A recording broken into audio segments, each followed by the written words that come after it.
Yes. I am super excited for today because I have the one and only Mr. Patrick Ukety in the house. Patrick is one of my inner circle mentees and he has done 2 development deals. One is a commercial conversion and pulling all of his money out, and the other one is a land development deal where he is sharing £120,000 profit.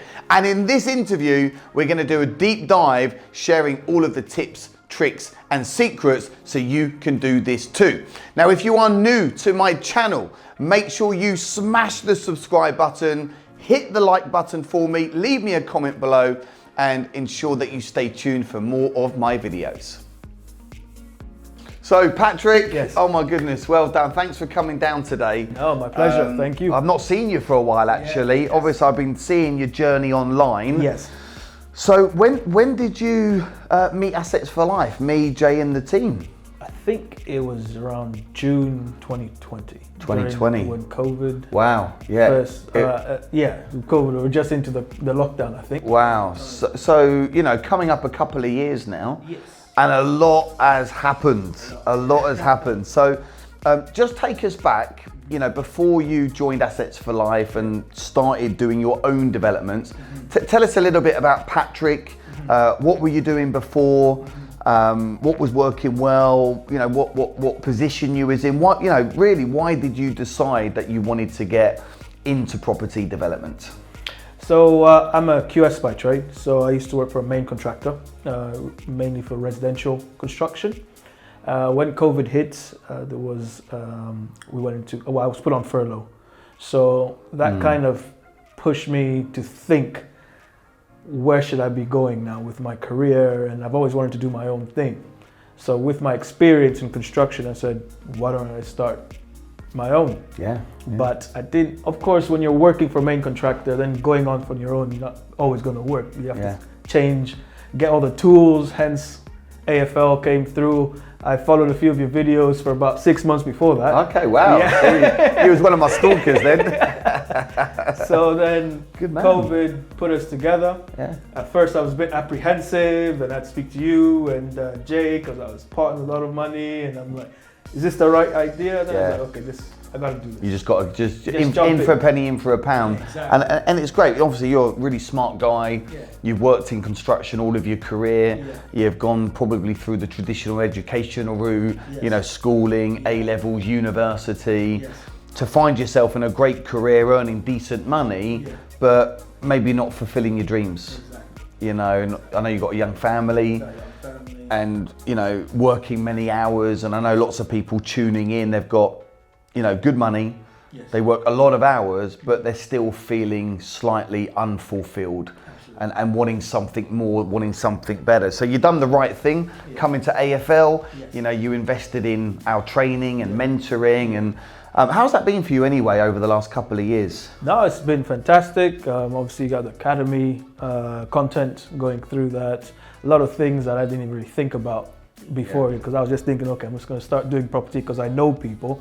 But there's a lot more to it. Like, for example, getting your mind right and stuff. Like, that's one thing I had to get straight, you know? So you can't just jump into something. Yeah, it's about having the plan, isn't it? Exactly. Sorting out the mindset. And also one of the great things, and we'll explore this in more detail, is the community itself. Absolutely. You've actually met your business partner through the academy, the one and only Neil and Jackie Dobson. Absolutely. And we'll talk more about that deal shortly. Yes. So why did you specifically want to go straight into developments rather than, say, a cash flow strategy like rent to rent, HMOs or serviced accommodation?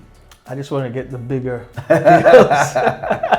The bigger returns, I have a goal in mind to get my family financially free in the future, for my kids, really. Great. And of course, you have to take your time to do it, but I think doing bigger deals, you might have to wait for the money to come through, but you get a bigger chunk of that money quicker. Yeah, so bigger deals, happy to wait slightly longer, because you still do your QS work, don't you, as a consultant? So you didn't give up your day job, so you've still got some income coming in, and you wanted to do that bigger stuff. Wow, great. So how did you find your first development deal? How did you find it? Where is it? And what is it? Okay.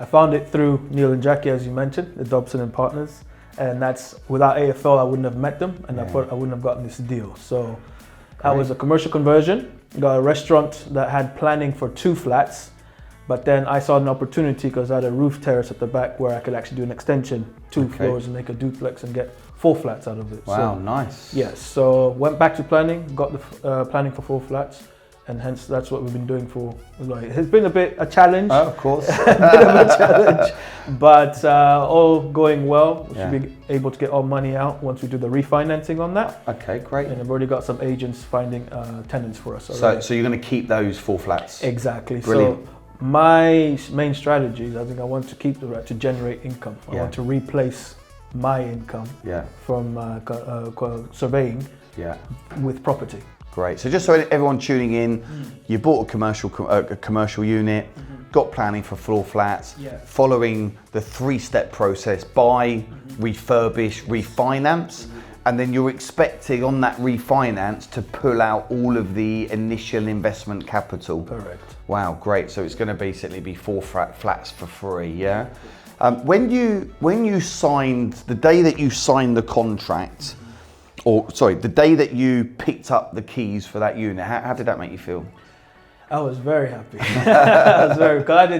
Until I got those keys, I was still like, oh, what else could go wrong? You know, because getting up to that, I had to give so many documents, because it's my first time doing something on that scale. You know, I've always done it through a main contractor, but now it's my... You are the contractor, right? Contractor. Yeah. So did you bring in your own team for that then? People that you've known for years in the industry? Yes. So who would you say is your team on that? Who have been the main, if you could explain to someone getting into developments for the first time, who are your key people on that site on, say, a daily basis? Well, on site, my project manager, Mike Bird, he's from Unique Constructions, he's fantastic. So he also decided to go on his own and create his own construction company. Great. So we merged together. So the key factor on that conversion, I haven't funded the construction. Right. He's come in also. So you've done a JV on with a construction company. Yeah. So they're bringing in the construction team. Exactly. Wow, amazing. So I don't have to worry about that. So I brought in. And then you're splitting the ownership, are you then? No, I'll still keep the ownership. I just give him a little bit more on his profit at the end. So. Oh, amazing. Yeah, instead of getting like 10%, you agree higher percentage at the end. That's amazing. Yeah. So you're in the process of doing your first commercial conversion. Yeah. And then since then, you've gone on to do your second development. Correct. So can you talk us through that development? Where is the site? What is it? How did it come about? Who are you doing it with? Excellent. Yeah, so this is a 4-bedroom bungalow that we're building in Caistor-on-Sea. Okay, nice, right near the sea. Again, that's through Neil and Jackie. We've built a good relationship. They approached me about that they're about to purchase this bungalow. There was an old bungalow on there that needed to be demolished. And they asked me if I'd be interested to JV with them. And I said, okay, yeah, let me see if I can raise the finance for it. And I managed to go get private funding for it. Use the same team that's doing the conversion, because he increased the size of his team. So he put one team on the bungalow, the other team on the conversion. Wow, great. So, and Mike goes in between those sites. So, so that's been going on since September last year. Great. And we're due to complete hopefully end of March. So end of March, all done. All done. And you're going to sell those, is that the plan? Yeah, we're planning to sell that bungalow, and hopefully we will get a profit of about 110k plus and sell it. Split it between the two of us. So you'll split that with Neil and Jackie, yeah? Correct. So 60k for you, 60k for them. And what would you say, now that's sort of up and running, how many hours a week do you work on that project, would you say? The good thing, I've got a very good construction team now, so I don't really have to worry about going up there so much. So I would probably say I work 1 to 2 days a week on those two projects. Because I've got my project manager is very good, so that's a very key thing. And that's across the 2 projects? Correct, yes. Yeah, so it just goes to show it doesn't have to be a full-time job, this development. You know, there's people tuning into this now that have got full-time jobs, they've got families, they've got businesses. Could they become a developer part-time? Absolutely. They could. Absolutely. Just get a good team. Yeah, good team. Good power team. As always push. I'm always going. Well, as you know, I've now been involved with over 28 million pounds worth of developments in just the last six and a half years. Yeah. We do lots of property deals. Yeah. I'm more the money man, so I've raised 9 million in joint venture funding, but I made a decision from the beginning that I didn't want to be hands-on. Okay, yeah. I'm happy to do this, but and I work less than 5 hours a week actually in my property business, and it just goes to show you don't have to be that hands-on as long as you've got a good strategy in a good area, you've got great mentors, and you're being supported through the process. And like you say, there's different ways of doing JVs. Absolutely. Did you know much about this type of joint venturing before you came in? Is it something you'd heard of, or did you think you was able to actually do JVs with people? What was your experience with that? At first I was like, where am I going to raise money? I remember us having a one-to-one, yeah? Where am I going to get the money? And I know you drilled it into me, go online, do your social media. But amazingly, I managed to raise the build. It was about over £160,000. I managed to raise all from private funders. All from private funders. What were these, like friends, family members, contacts? Contacts. Yeah, some of them not friends. Actually, a couple friends. Yes, they put in a little bit, but then like the major ones was just people like my accountant, or something. So what did you do? How did you manage to get them to invest in you then? I spoke to him. Okay. And he was looking at doing a property actually. Right. He asked me to come to his house to look at an outbuilding he wanted to do. Yeah. And from there we started talking about it. I was like, actually, I've got this bungalow. And do you want to have a look at it? I brought in the numbers, and he was 2 days later. He's like, "Yeah, I'll get you the money." Wow, 2 days. It just goes to show, doesn't it? When all you need to do, I harp on about this, it's a pure numbers game. Absolutely. Not every landlord's going to give you a property. Not every agent is going to give you a property. No. You're not going to win every deal. You're not going to get every private funder over the line. Yeah. But for most people tuning into this, they're currently the world's best kept secret. They don't know people don't know what they do. Exactly. And actually, when you set your business up properly and you've got some nice branding and you've got that support, you just go and present to as many people as you can, and what's the worst they can say, right? Yeah. Because you never know, there's people that have the money, you don't even know. You could be sitting next to a millionaire. And you don't know it. They don't know, right? Until you start talking, and then you're like, oh, actually. Yeah, so never. So what would you say, anyone tuning in, what would you say has been, say, one of your biggest challenges, and how have you overcome that? Building a power team. Okay. So on the conversion that I'm doing, I've gone through 2 architects and 3 structural engineers.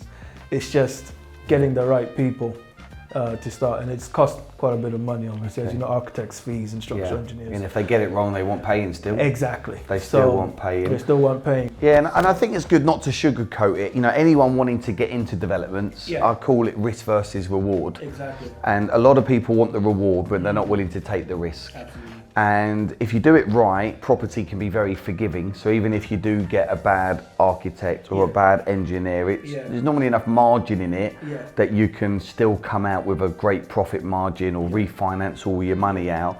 But there's always going to be ups and downs. Yes.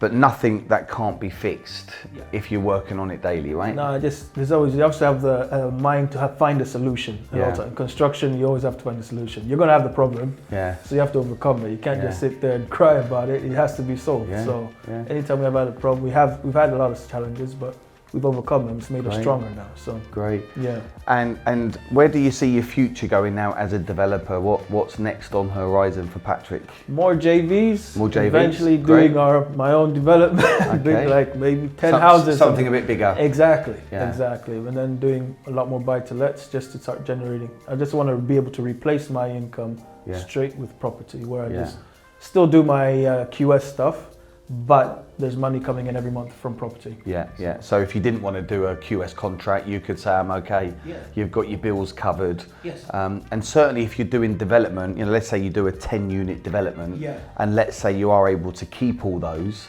well, you've got 10 houses in one deal.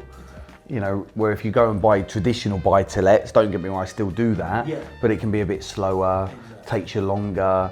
However, I'm glad you said about the bread and butter. I said to Jay recently, Jay, even though we're doing bigger stuff now, we need to be still looking at 2 or 3 single lets a year, bare minimum, because on a 20-year plan, you do 3 a years, for 20 years, that's 60 properties in the portfolio, which is a lot, right? It's a lot of income. You'll end up with a lot of equity if you're buying in the right part of England, and also, that's a legacy that you're leaving for your kids if you know, touch wood, you know, nothing goes wrong, but something goes wrong, So what would you say in terms of has been one of your biggest moments where you were like, oh, I'm just so pleased I'm doing this? You know, can you think of a time recently or since working with me and you were just like, it felt like you were walking on water? Well, I would say when my second child was born, because I've managed to, I've been working from home ever since I joined AFL. I've had that tied with my family. Oh, wow. Yeah, because if I was working for somebody, I'd have, I don't know, with paternity leaves, what, a week or something you get? Then you go straight back to work. Beautiful. And then, but I managed to help my wife with the child, and I'm spending a lot more time with my children. That's what it's all about, eh? Exactly. Oh, and I think even through this pandemic, it's been very challenging for lots of people. But like you say, you made the decision to be a contractor at UQS, work from home, and you give this a go. And as a result of giving this a go, you've come out the other side with 2 amazing deals. Okay, not going to make you a millionaire, these 2 deals, but that's not the point. The point is that you are now your own developer. You have raised money. Would you say going out for more money feels a lot more, you feel more confident now? Absolutely. I've already presented some more deals to the current investors, so I might show you one. Come and show us, man. You know me and Jay, we're always open to doing some deals. So there's, I've built that contact with people now, like, oh, they've seen actually that Caster project has made people like, oh, you've actually raised the money and you're actually managing it yourself. That's kind of put myself on the map as such. Other investors will look at it and say, well, you've got more credibility now. You've got some track record as being a developer, which is amazing. So, pleased you joined Assets for Life? Yes, definitely. Because if I hadn't, I wouldn't be where I am right now. Wow, amazing. And it's been lovely. You know, lovely having you on the journey. Lovely seeing you grow. Great that you've connected with people within our community and doing JVs. Which is brilliant. Look, anyone tuning into this now, if you could share with them, say 2 or 3 top tips, what would that be? I'd just say keep things simple and never give up. You're going to go through challenges, but just embrace them and learn them as quick as possible and try and find a solution. Don't dwell on them and just continue. Think of the end game, and that's for me is being that financial freedom. So if there's a problem, I'm not going to dwell on it because I know at the end what it's going to mean for me. So definitely just stay focused on what you want. Awesome. I love that focus. Follow one course until successful, which is brilliant. Well, you know what? It's been great having you on the show. Let's do this again in probably 1 year or 18 months and do a catch up. That'd be great. Because I'm sure by then you'll be doing that 10 house development. Congratulations on doing 2 deals. Raising a whole ton of money, making a whole ton of money, and more importantly, providing a better lifestyle for you, your wife and your kids, and being able to be a better husband and a better dad, or just being able to be there for them more, right? Which is what it's about. That's it. No, absolutely. Mate, nice one, Patrick. No. Thanks for coming in, my man. Thank you. Thank you, Liam. Cheers. Thanks for your time. Well, there you have it. Patrick Ukety, what an amazing individual, doing amazing things, and just love what he said about spending more time with his wife and his kids. Life is for living, everyone. So if you want to live a better life, if you want to do less and earn more and get from where you are now to where you need to go, then get yourself invested into education. You are your biggest asset, and make sure that you stay tuned for more of my videos. And look, if you are new to my channel, right this second, smash that subscribe button, hit the like for me so it helps the algorithm, and of course leave me a comment or share it below, and I'll see you on the other side.